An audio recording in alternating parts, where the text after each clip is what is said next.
పద్దెంది పడిమెట్ల పైకెక్కి గుడికేగు భక్తులకు ఎదురొచ్చే బంగారు స్వామి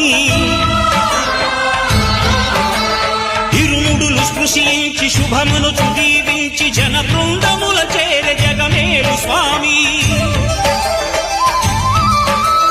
తన భక్తులనరించు తప్పులకు తడబడి ఒక పక్క ఒరిగెన ఓంకారమూర్తి